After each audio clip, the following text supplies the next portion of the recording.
Hey everybody, I'm Blaine. I'm here with Brooks. You know the drill. 12th Man Podcast. It's been a long, compact season, and we finally arrived at our last episode of the season, concluding with the European Championships and the Copa America final. So let's not beat around the bush. Let's just hop straight into it. Argentina beat Brazil, Brooks. What happened? Yeah, I mean, we had Dios on our side.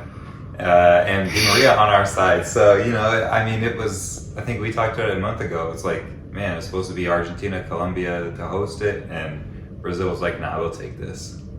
And so, Brazil hasn't lost at home in, I don't know, like 1,500 years. So Argentina pulled through. Di Maria came through at the end. I mean, Argentina had a really, it was one of those tournaments where like they looked good at the beginning and then they started to look better in the middle and it looked really great toward the end. So they kind of peaked at the best time. I mean, Di Maria came in and I was telling you the whole tournament, I'm like, yo, start Di Maria. And he finally got the start, got the winning goal. I don't know, I think I tagged you in this picture where like his wife put it up. His ankle is like this big. I didn't see it, man. I turned my phone off. He tripped up on the turf, like I think it was the second, or like the end of the first half, and just like his ankle got tore up. So it looks pretty bad. But yeah, I mean, it looked amazing. Messi had an incredible tournament. I'm going to talk too much. You got to cut me off. But Messi had a great tournament. Most goals, most assists, most chances created. Didn't have the best game, but that tournament was amazing. The whole team came through finally. Unlike 2014. I mean, listen, I've been in pain for over 7 years now, so it's really a beautiful feeling to feel this way finally. So I'm very excited. Yeah, man. Like, congratulations to the whole country of Argentina. I know you guys have been long suffering. Getting close. You got guys like Gonzalo in the team that just can't do anything right. So I mean, I feel for you, and I respect it. I'm happy. Messi. I mean, he didn't show up, but it didn't matter because the Holy One was there to bless the whole nation. He did bless the whole nation. Whole nation, man. The touch, the finish is incredible.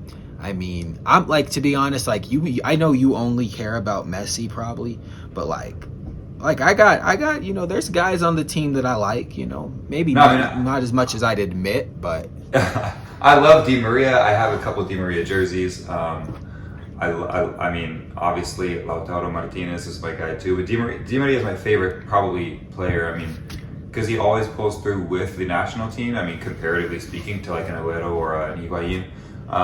So he always pulls through with them, but he always also makes good on his club level too. So I'm a huge Di Maria fan. I was really happy to see Tagliafico play quite a bit. Obviously, Lautaro Martinez finally started to get some goals back under his belt. He was a machine, and then he kind of had a dry spell for a bit. So yeah, I mean, that whole team I'm in love with. But I think the whole country and the whole team, like, I mean, as soon as they won, like, they were singing Messi's name, they were chanting Messi's name, they were throwing him up in the air. It wasn't the coach that was going to. But this was like everybody wanted to win this for Messi. So they did it for Leo. They did it for me. They did it for Leo. They definitely did it for Leo. So I mean, good for him. Good for Martinez. Yeah. Di Maria. I mean, I guess he got the goal, but I mean, also shout out the keeper, right? Martinez did his thing. Oh yeah, I mean, we gotta say that's like, yo, he did his thing. Amazing, and he's been doing his thing throughout. Since he got his chance. Yeah, not just that tournament last year. I mean, the prior year with Arsenal when Bernd Leno came up injured. I was thinking, okay, cool, let's sell Bernd Leno and keep Emmy, but obviously that's not the case, and now he's he's doing it all right now. He's really living on a different planet. He's super happy. He's doing really great things. I'm really happy for him. I think that, I mean, even like all the Arsenal fans were really happy for him too. It's just like everything is really coming together right now. So I'm happy for every bit of that team, the coach and everyone too. Like it was incredible because like I think we talked about this too. Like Dybala wasn't a part of it. Icardi wasn't a part of it. They left a lot of pretty good players out. They took a relatively young squad too. I mean, it looked really good. So happy that Di Maria started. I was so happy when he was starting. Yeah, man.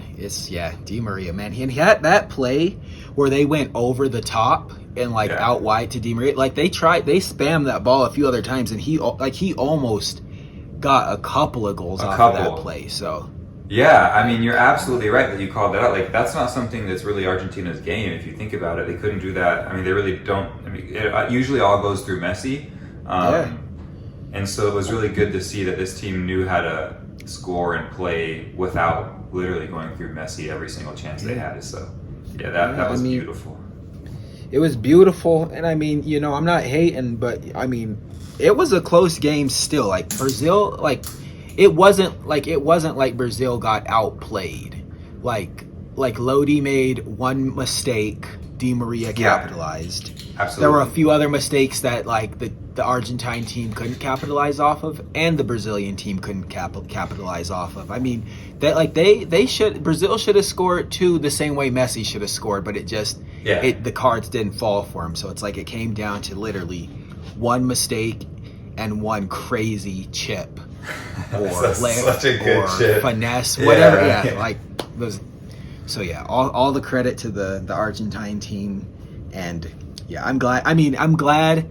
So I'm not even going to go to where the commentators went. I'll just say I'm happy that Messi got an international trophy. Maybe he'll have a shot at one more in a year's time. But I'm not here to say who I think the greatest player of the last 15 years is. That's not what I'm here to talk about. I'm just saying for the people that might think that he is, they don't have a lack of domestic trophies now to hold them back.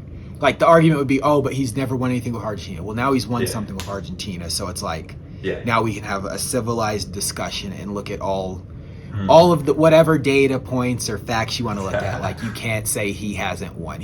Now he has won it all.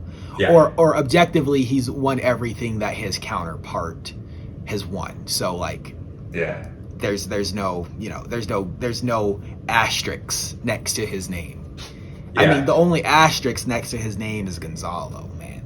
Like they should have had a World Cup. That's all. That's right. No shade. That's no shade. I'm legitimately I'm surprised. People. I mean, I won't say anything bad about Gonzalo, but I mean, I will. It's like if you're gonna bring him up, I'm gonna have to say my piece. But it's funny because people were like, "Oh, Messi's never scored in I think they said a semi and a final or assisted." But you look at the last few semis and finals, the team hasn't scored. And it's always just come down to Messi hasn't scored, so no one. We haven't scored. Yeah, I mean that. If you want to bring it back to 2014, obviously Higuain had a couple shots off the post or whatever, but I mean the game ended 1-0 in the last few minutes of extra time. So no one. I mean Argentina did not score at all. It's not Messi didn't score or didn't assist.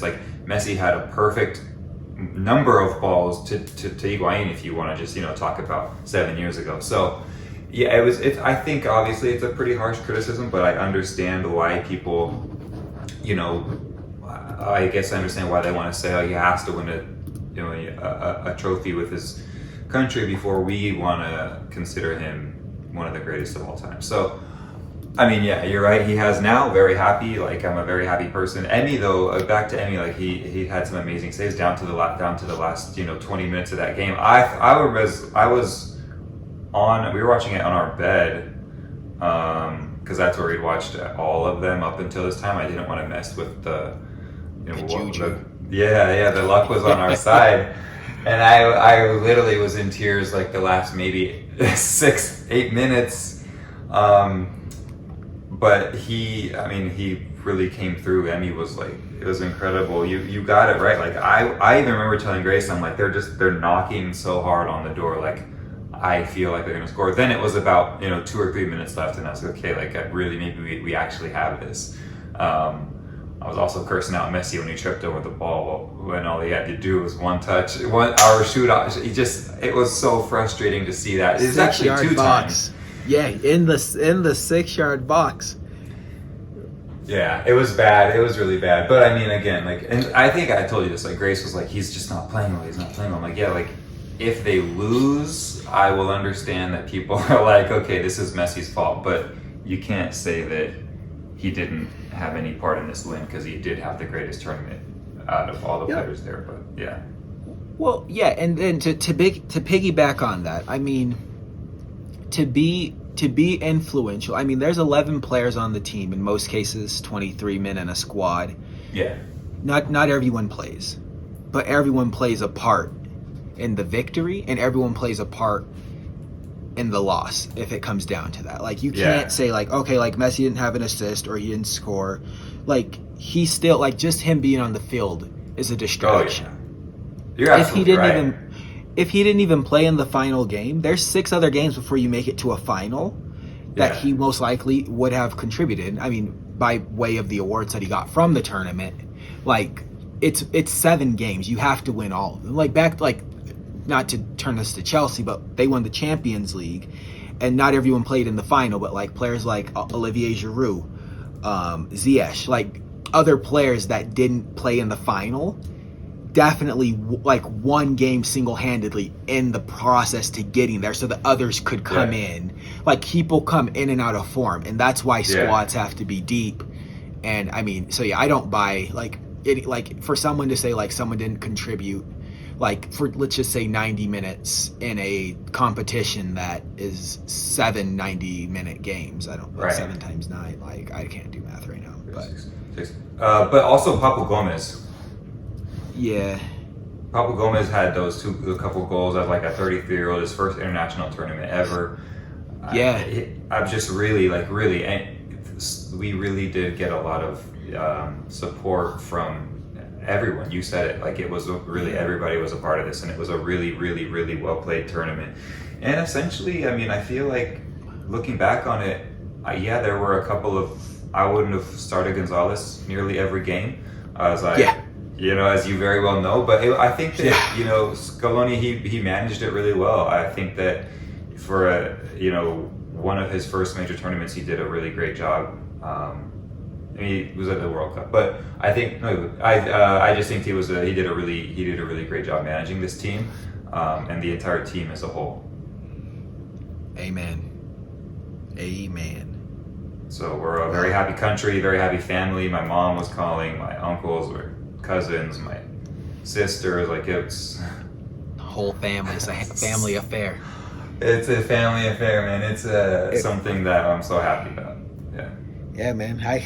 I've never been there. I've never been in your shoes, but I can only imagine how good it feels. It's amazing.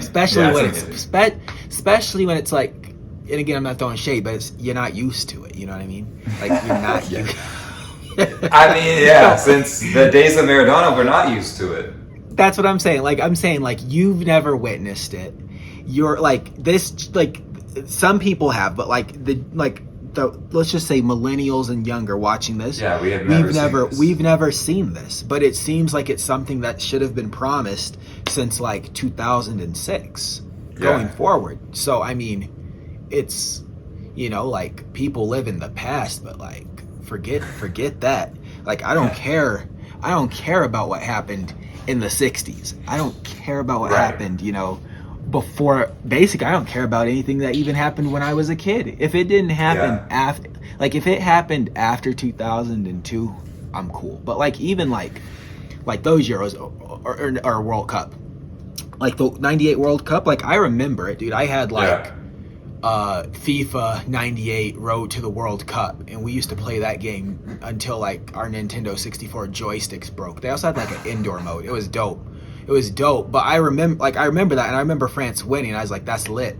But like, it didn't feel it, like it was like I was like a kid. I think I was 10 years old. It didn't, Anyway, that's all. All I'm saying is, like, it hits different, and I don't know what it hits like. I don't know. My country's never won anything as long as I've been alive. But I'm glad. I'm just happy for. I'm happy for Argentina. Yeah, thank you. Yeah, that made watching the next game that much easier. Well, not easy, but a little bit less stressful. The next game, England, Italy. Okay, so before we talk about that, let me just get something on the record here. Let me get something off my chest. So if you're watching this on YouTube and not listening on Spotify, you can see I'm wearing the Tottenham. Yeah, he's trying to offend This me. is the away. Well, I mean, I'm a Can't Chelsea bring me fan, down so I though, because shouldn't now we're wear this champions. either.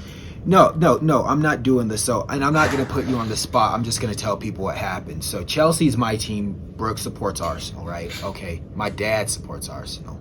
You know what I'm saying? Shout out to your dad. Shout out to London. Shout out to Aaron Gunn. But Chelsea finished in the top 4 at the end of the Premier League season.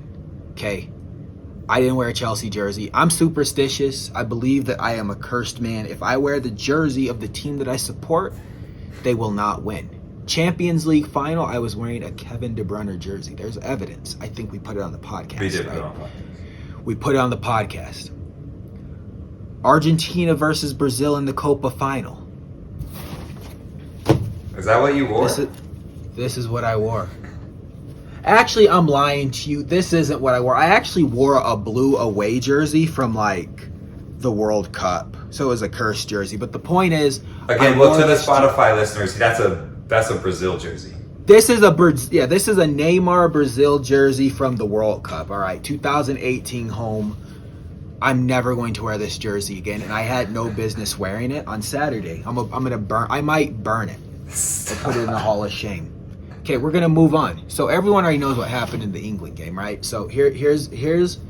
I'm so dumb. This is a Sterling jersey, also from the World Cup 2018. They didn't win. I wore the jersey. I should have been wearing an Italian jersey. Guess what? I don't have an Italian jersey. Dang. Today, I'm wearing the Spurs jersey. I bought this. So the Spurs beat Leicester City on decision day, the last day of the season of the Premier League. Okay, I'm so superstitious with it. They beat Leicester. Leicester was in direct contention with Chelsea for the 4th place spot. Leicester finished 5th, Chelsea finished 4th. Leicester lost to the Spurs. The minute they beat them, I said, you know what? I gotta buy a Spurs jersey. I gotta buy a Spurs jersey because they saved my skin. And I'm wearing this today to let people know that the curse is live and well, and I will be buying a jersey for all of the teams that I hate, and I'll be wearing them every game, every major tournament, every major knockout tournament game, whatever, it doesn't matter. So I'm buying an Argentina jersey, I'm buying an Italy jersey, I might even buy some more Real Madrid jerseys to make sure Barcelona succeeds next season. That's all I gotta say. But I mean, that's a little bit of a joke. I'm buying an Argentine jersey mostly because I think they're dope. And I mean, I agreed that if they won, I would buy one and I'm going to wear it. I mean, as soon as they put them back in the store, I'll be wearing it at least once a week for the rest of the summer. Shout out. What name are you getting off? I mean, maybe I'll get Messi, but if I'm being honest, dude, I kind of want to get Di Maria. Yeah, I have his 2018 World Cup one. Just send me the jersey then. Send it my way. I love that. I can't see a scenario where I end up getting this jersey for a decent price, dude. They're sold out everywhere. Yeah, no, you're gonna have to pay full price for that. Yeah. Yeah. Anyway, so the Euro final, Italy, England. I mean, 2nd minute of the game, 3rd minute of the game, Luke Shaw got the goal. Outside backs connect. Kyle Walker to Luke Shaw. Half volley on the way up. Bam! Goal. Beautiful. Boring first half. England looked good, though. Second half, Italy had like 70% possession. England looked scared. They looked timid. They looked like they were parking the bus. And that's all I'm really going to say. I don't really have a whole lot to say. I'm hurt. Yeah. And I'm sad. You know? My country couldn't win. So I'm sad. Yeah. But I think what everybody is talking about, and this is basically where what the game boiled down to, is you tied the game up, right? There was a bobble in the box. Bonucci gets the goal. You know, keeper made an excellent save. Shout out to the keeper. He made that save, but it bounced back off the post. Bonucci knocks it in. Harry Kane tried to clear it off the line, but he was too slow. He shouldn't have been on the line. You got to explode out the back, catch someone offside. It doesn't matter. We get into extra time, right? Coach starts making dumb decisions. Starts making terrible decisions. I think we're all getting to the same point, Brooks. This is what we're going to talk about, right? We're going to talk about the 118th minute substitutions and the penalty shootout selection. Yeah. I don't even know where to start.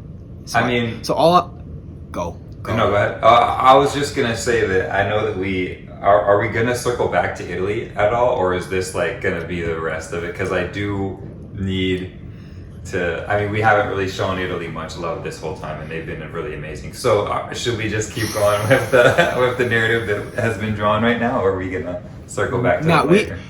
So we can listen. If we're talking about Italy, we got to talk about Gigi Donnarumma being excellent. I hope he brings that kind of skill. I mean, I don't hope. I know he'll. All right, so we'll bring up Italy in the end then. Okay, so okay.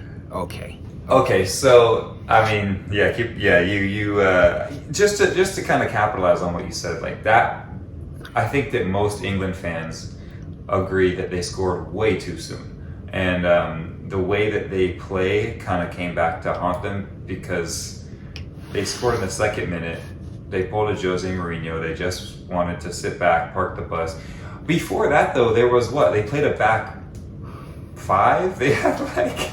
It was a back seven. It was a back seven. 2 defensive midfielders, 2 outside backs, and 3 center backs, man. Come on. Yeah.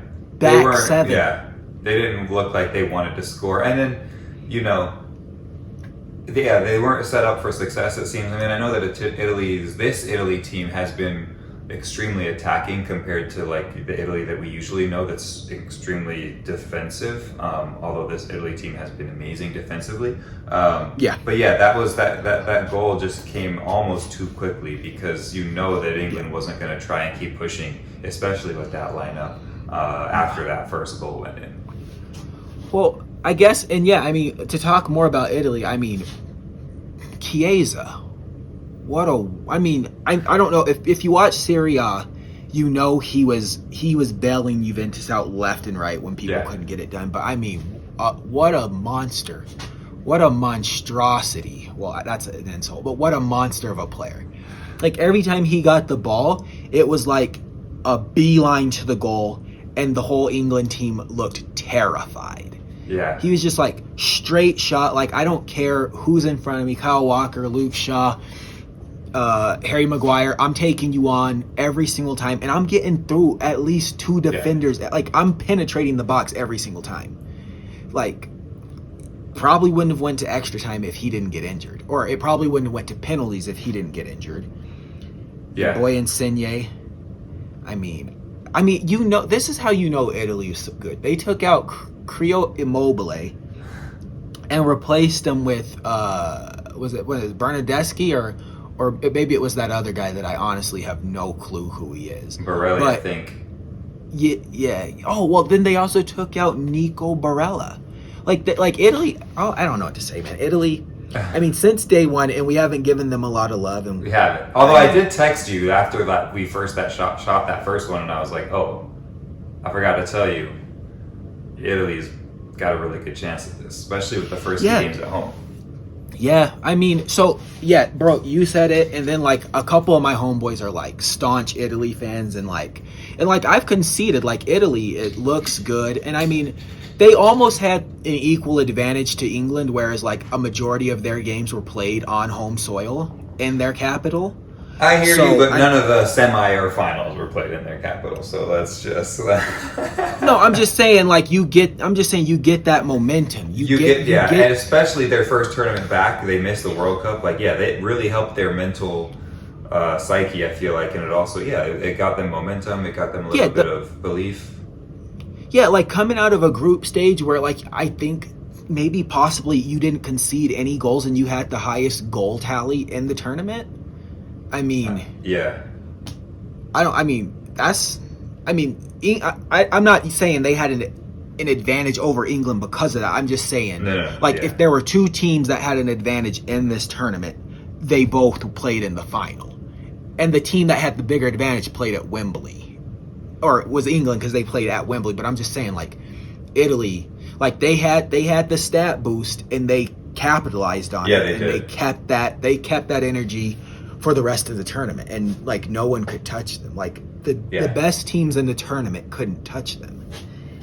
Best team in the world. And, I mean, they had an amazing tournament. But going back to Chiesa, like, dude, that guy was amazing the whole tournament. He also looks like a banker or like, you know, a CPA or something. I could never see him like that. Just don't see him in a soccer jersey. But regardless, he still was on fire. Same thing when Verratti came back. I think he missed the first game, maybe the first 2 games, but when he was entered into the lineup, I mean, that kid fights and for every loose ball, every ball. I mean, that was the Italy team though. I mean, I remember texting you like, yo, like, why does Kane move like he's like 70 plus?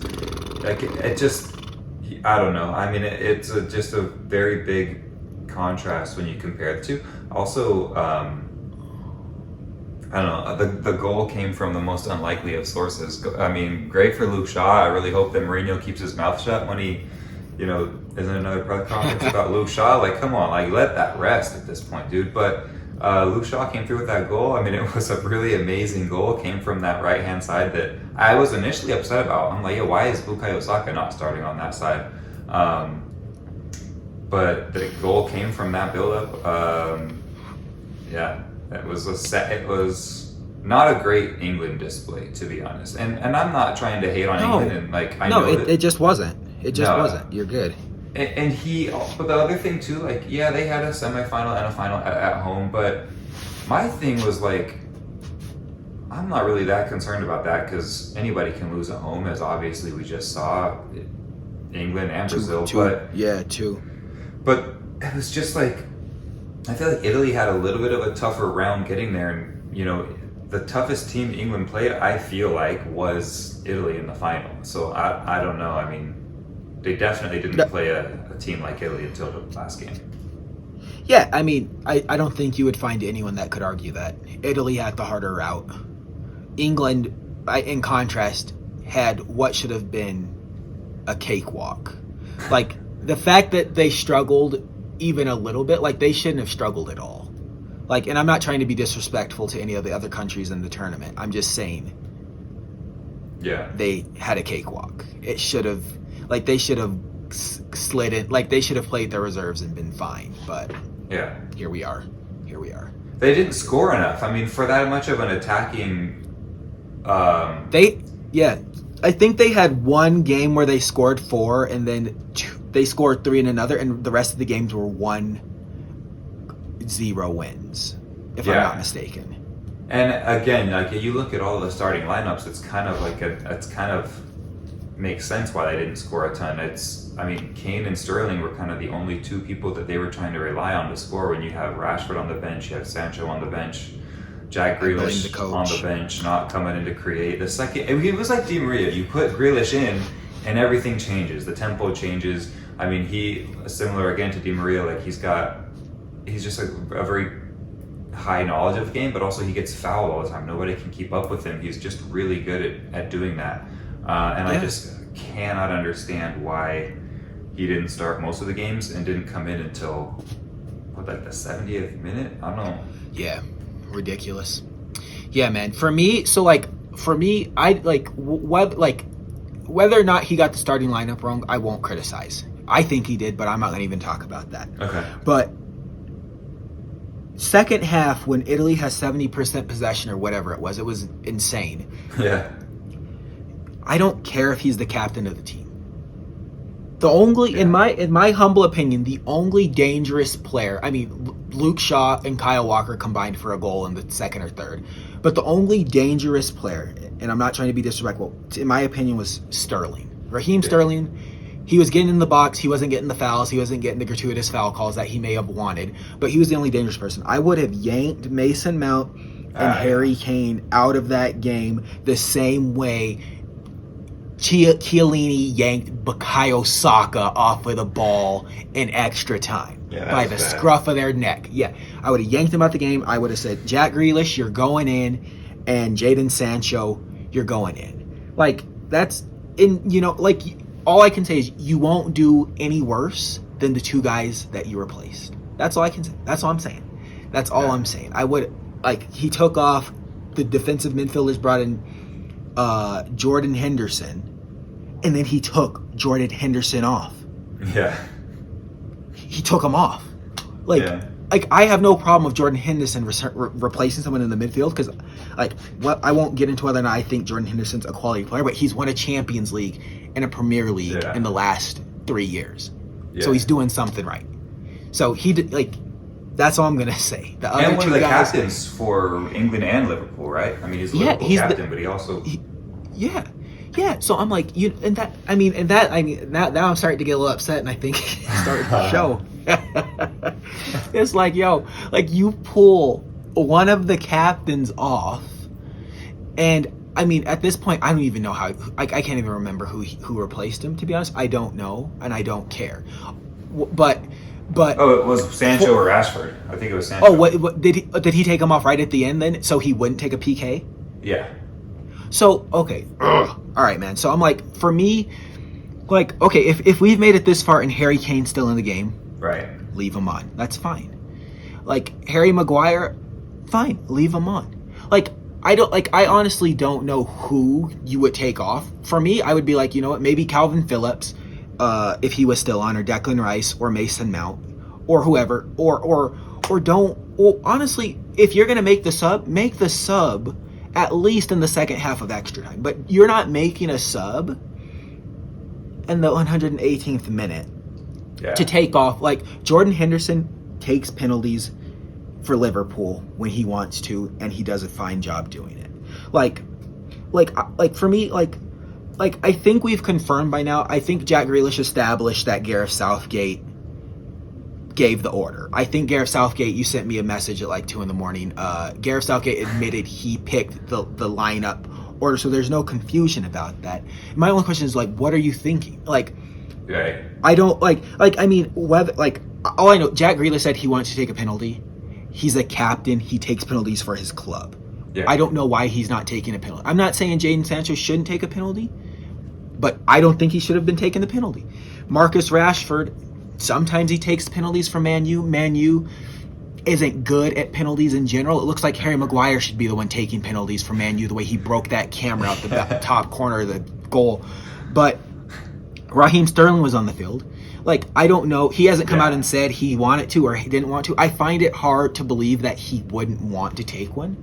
Luke Shaw, I feel would have been. Kyle Walker, I feel would have. I feel pretty much everyone on the field just about would be a better option than someone who hasn't even touched the ball on a rainy day in London. And that's all I'm gonna say. And I mean, I'll let you talk about Bukayo Saka, but I mean, I just want to make it clear that I'm not angry with any of the players. Yeah, totally. I'm not mad at any of the players. I am fuming at the manager. I think he got it completely wrong. Jack Grealish said, for the most of the tournament, he got it right. He didn't say that he got it wrong, but all he said is most of the tournament he got it right. Well, I'll say it. He got it wrong.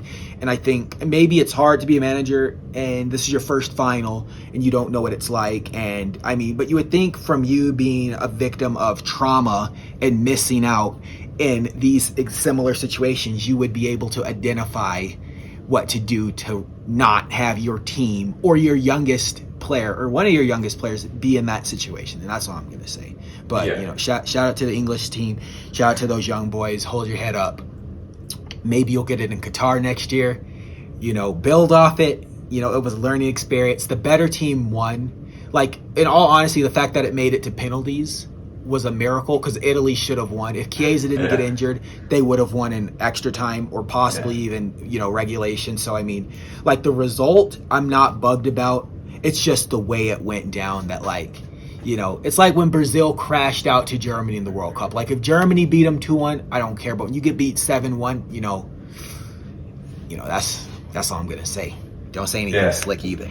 No, I'm just saying, I agree with you, definitely. I do think that, well, first of all, going to, the penalties, we obviously we were on a FaceTime last night, and everybody saw Marcus Rashford come with that piece of paper. You were like, that's what he had. He had it written down. He had them all written down, which, I mean, I've never seen. And in my knowledge of, watching it forever, playing it forever, when penalties come up like that. It's not like the coach doesn't say you, and you. It's just, and then not leave it up for any questions or any like human or emotional like going ons, I guess. I don't know how to say this, but like what I know it as and what I've gone through it as is it's like, okay, like who's literally stepping up? You don't call it stepping up for no reason. Like who's stepping up right now? You always like have in your mind like, oh, these are the usuals, because you do have to make it a potentially like a seven a 7-person shootout just to see know if they miss and how far it goes or whatever. But like I feel like what he did was he tried to take like the emotion out of it, like the nerviness out of it by saying, okay, like you guys don't have to decide. I've done that already. I don't know if maybe he thought that, going through what he went through, like maybe that was like a good solution. Like, okay, like it's on these 5. Like I've chosen who's taking this. If that's the case, you've still somewhere in there, Grealish said, whoa, like I want to take one of these. So like, why was that not like touched upon? Why was that just kind of like shoved away? Because watching, I know I'm not trying to throw anybody under the bus, but watching Rashford, he didn't look like he wanted to take that penalty. Even when he was doing his run up toward the ball, like he was kind of pausing too long, he was stuttering, he kind of was like, oh shoot, I guess I'll go left. It just didn't look like he wanted any part of that penalty kick, in my opinion. I love him as a person and as a player. Granted, I think everybody can agree that he hasn't had a great season. This might not have been his best season. He said that himself. He admittedly said both of those things. He said, I haven't had the best season, and I did the Paul Pogba approach because I was hesitating. I was trying to basically buy as much time as humanly possible by doing the prolonged approach. Be there. I'm not saying he didn't want to be there, but it seemed he didn't want to come in cold and take a penalty. No one wants to do that. Like, here you go, young kid. Your only contribution to this tournament is that you need to make a decisive penalty for us. Cold. Mm-hmm. Cold. Your first touch on the ball is a penalty shot. That's your only contribution. Like, you make it your hero and you miss it. Well, I don't think you're a failure, but Right. No, but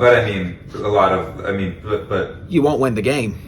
So, and it wasn't only Marcus Rashford, obviously. He put that pressure on Jadon Sancho. So, who had just, I don't know what kind of heat he's getting from. I don't think the Dortmund fans are really like that. They know that they buy and build and nurture young players and then sell them off. But, obviously there was a lot on his mind, just signing with Man U, going through a lot of that, not playing much, and then all of a sudden he's like, oh, go ahead and potentially win us this tournament. I'm with you. Those were 2 awful calls. If you want Jadon Sancho and Marcus Rashford to help you win the game, you put them in the game in the 70th minute. They're young. Yes. They have a ton of energy. Most people, aside from Sterling, looked gassed. Harry Kane looked gassed after the first 38 minutes. He was one. I don't know. It just was poorly managed. A complete, again, contrast from how I feel like Argentina was managed. It was a really good tournament. And made the right substitutions. You could see something wasn't working. Okay, let's get rid of this guy. Let's put in him. It all clicked and it all worked. I just feel like that was the weirdest thing I've ever seen.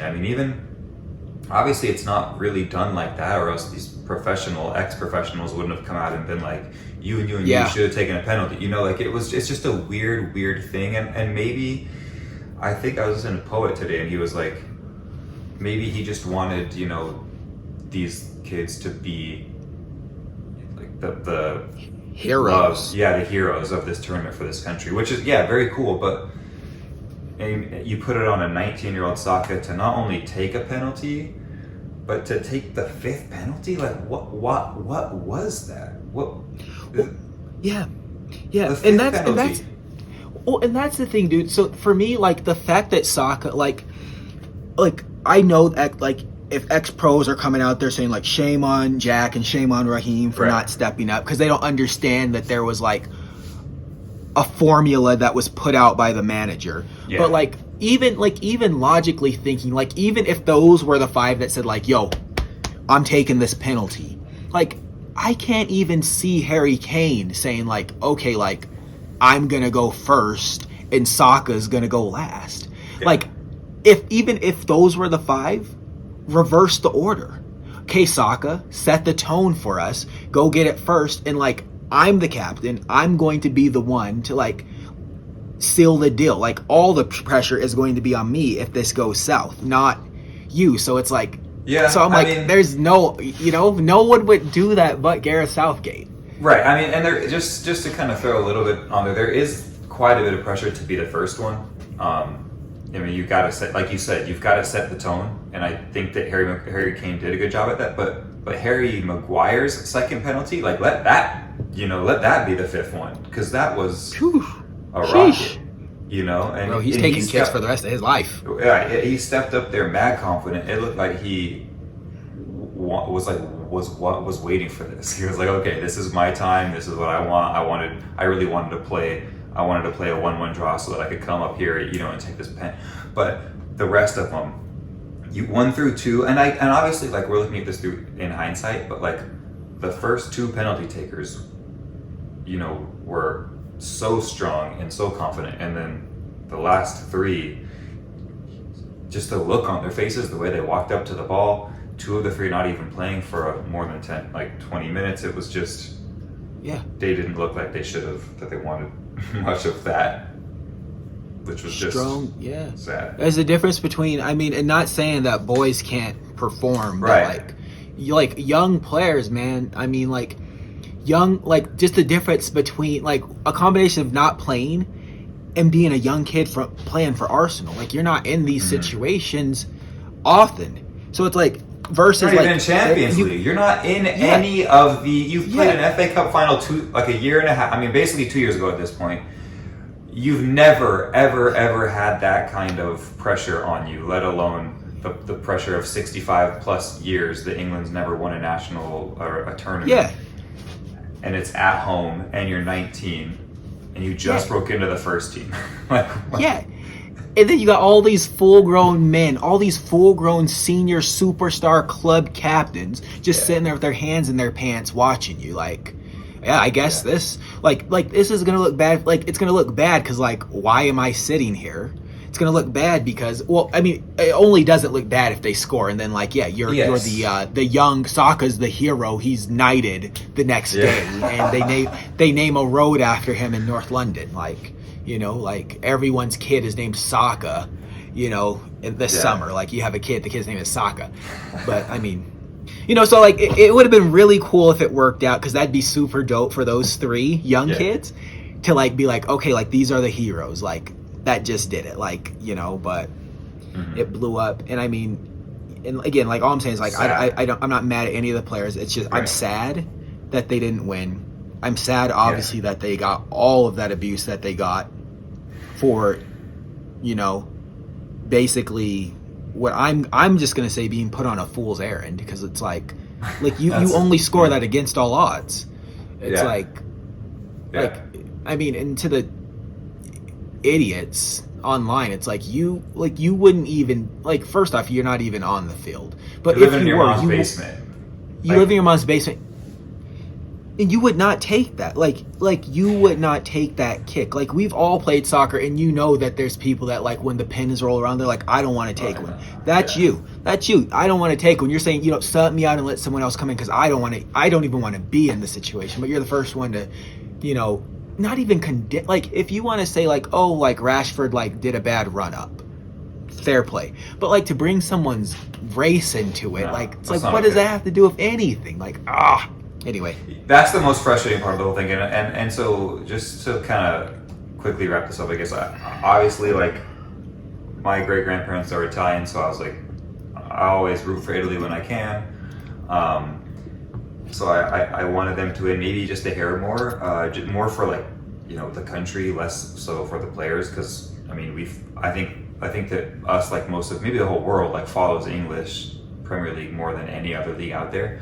So, Bukayo Saka, I wanted him to win for sure. Like, I wanted to see Kyle Walker win something. I wanted to see Marcus Rashford, Sancho, all these guys win something. But it was weird. Like the second I saw that it was Saka to be the fifth one, I was like, oh boy! Like now I suddenly wanted England to win, and then when it missed, I was like, this is unfortunately the thing that you think is like, oh great, like insert hating comments now. That's what's going to happen.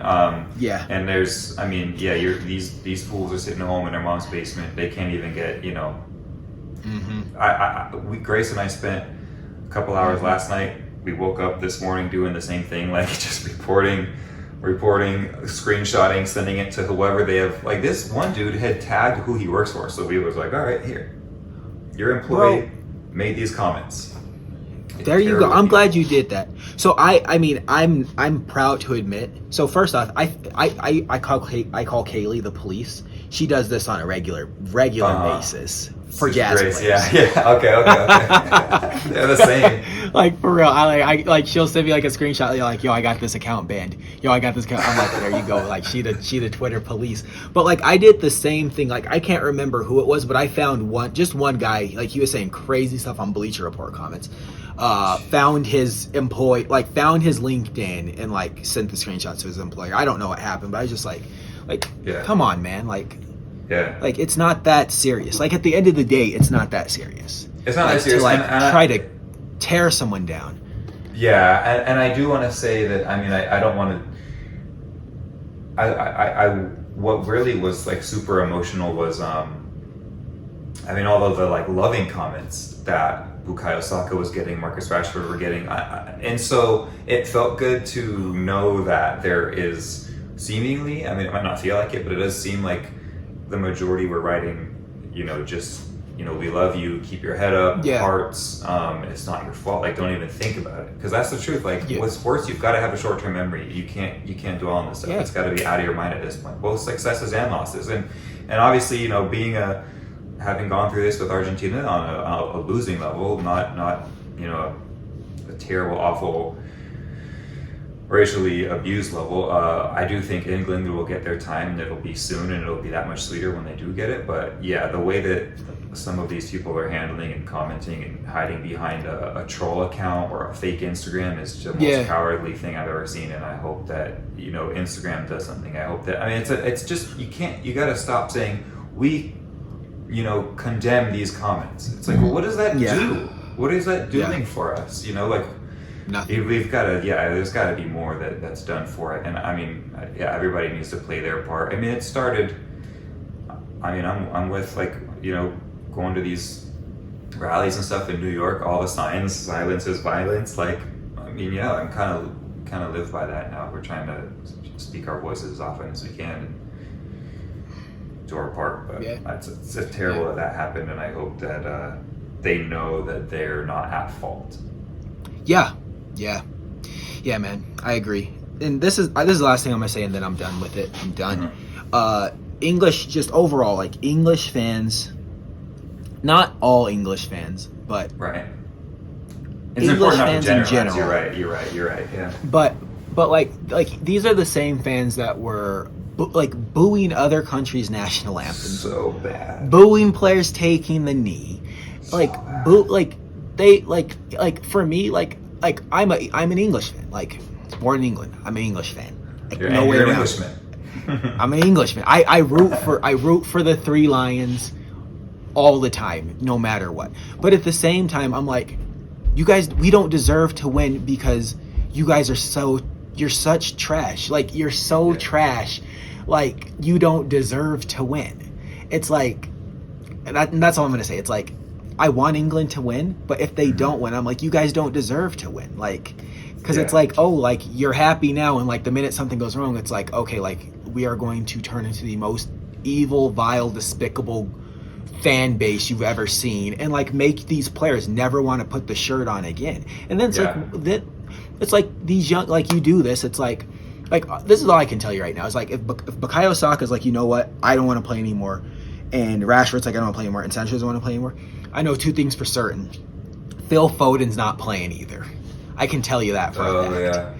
if Raheem Sterling said I'm not playing, Phil Foden's like, you know what, I'm not playing either. And guess Yeah. what, Mason Mount's not playing either. And that's half of your team right there. And I mean, Harry Kane. I mean, I feel like if it got that bad, like I feel like, and I'm just saying this, I feel like half the team would just say I'm not playing, and like Calvin half the team would Phillips. support those players. Yeah. Calvin Phillips wouldn't play. Like I feel like Declan Rice would be in there with Trippier. them, like Yeah. Trippier, Kyle Walker, and I even think Yeah. Harry Kane at this point would be like, you know what, like whatever. Yeah, I think so. Like- As a captain of both the national team and that other team, I think that he knows that he would Yeah. do the same. And so I'm like, you guys are like, you're like one more tirade away from like your team like quitting on you because you're so awful, and I wouldn't blame you. In fact, I think that I mean, that's kind of You know? a good way to combat this. Oh, you want to wear my jersey and sing my name when things are going well, and then you want to be the complete opposite when things aren't. Like, okay, Yeah. well, let's just kind of wrap this up then. We'll see how you guys fare without some of the greatest. The superstars, yeah. Yeah. And that's all I'm gonna say. I'm not gonna say who they would get if these guys didn't play, but come on, bro. That's all I'm saying. No, it has to stop. I mean, it's the most despicable thing to see, and it honestly it makes the whole weekend sour. You know, like Yeah. I would like to put more time into like double tapping Argentina posts or searching them or reposting them on my story, but instead, like, I don't feel good doing that. It's not fair, and I don't think it's right, and you know, it's an awful thing to experience. You know, Yeah. after such a high. After such a great tournament, man, and after it's 2021, like it gotta stop. Yeah. It's unbelievable that it's still and it's seemingly getting worse. I mean, this is pretty despicable for like humankind. Yeah. Um, Yeah. Unbelievable. But it's sickening. It's unbelievable. But I hope that, you know, just going back to how well Bukayo Saka played, man of the match, really great, happy for him. But it was just, it sucks to have it end like this with all of these For sure. idiots out there. Amen to that. Well, Brooks, on that note, my good friend, I think we should All right. conclude this final episode. And it was a good run. It was a good season. And Yeah, maybe we'll get a it's couple finally summer over. episodes in. Yeah, maybe we'll get a Yeah. couple bonus episodes in for the summer. You know, when transfers start to heat up in maybe a couple of weeks. You know, after people get back from holidays and start, you know, going back to summer camps and signing contracts or. Can you make or a whatever. prediction about Messi real quick before you leave? He's staying at Barcelona, man. Okay. He's feeling good. He's feeling good. He's staying at Barcelona, and you know, I mean, his boy's there. Kuhn's there with him now, man. You know, he didn't play much in the tournament, but I tell you one thing, they're going to be riding that blue wave all the way back to Catalonia, and I'm happy for him. All right. Okay. What do you think? You think so? No, I don't know. I've been saying that I want him to just because, like, but I think he goes to PSG. Barca don't have the money to keep him. Bro, don't say that to me. If he goes to PSG, I tell you what, if he goes to PSG, I'm through the moon. I oh my gosh. Dude, they got we're not going to talk about PSG but right now, but they got Donnarumma, I mean, Ramos. the other Italian, Ramos, Verratti's back. Mbappe has a chip on his shoulder now. Neymar has a chip on his shoulder now. Wijnaldum just has won a it. chip on his shoulder now. Di Maria's flying high. Like, they signed Ashcroft, or however you say his name, Hakimi, right wing back. So that's one But they problem needed solved. that. That alone is almost enough to put them in contention to really make a run for it. They're one signing away from clearing the house. Honestly, taking just everything that that right was back was huge for them. We talked about that a few Yeah. weeks ago. Their right backs couldn't hang. They weren't fast enough. They weren't good enough. This is going to Yeah. be huge for them. Honestly, maybe we take this offline now, but like we should look at season tickets, like potentially getting PSG season tickets. I do think that it's gonna. I do think it's probably gonna happen. Like, Barca can't afford them. They have zero. They don't have anything to pay them, and the financial fair play rules and La Liga is coming to them like, hey, like you promised us a few years ago you would wrap this up, but it's just literally out of control. Like something's got to give. Okay, I thought La Liga was going to give them one more courtesy. They've been giving them the courtesy. And I think they're going to give them one more though, because I mean, think about it this way: if Messi leaves La Liga, I mean, Ronaldo's I'm not trying gone. to. I'm not trying to be disrespectful. Ronaldo's gone. Now Ramos is gone. Neymar is gone. Like, I mean, come on, bro. Like, I'm not really jumping through hoops to watch a whole lot of La Liga games. Like, in fact, no. I'm just keeping it, keeping it a buck. I'm not really jumping through a whole lot of hoops. I'm definitely not going to one of those sites to watch the games. I'll watch them in the Champions League, and if ESPN still does the Copa del Rey, I'll watch those games. But it's like, La Liga is a ESPN now. Yeah. So I canceled my Fubo, but I should have kept it for PSG. Oh yeah, well maybe we'll split that. But I mean, Pedri's cool, Ansu Fati's cool. Yeah. But I mean, they'll come into it. All right, man. Let's cut it. We're turning this into something else. All right, guys. We appreciate you. Yeah. Tell them bye, Brooks. Bye, everyone. And vamos Argentina. Vamos Argentina. Oh boy.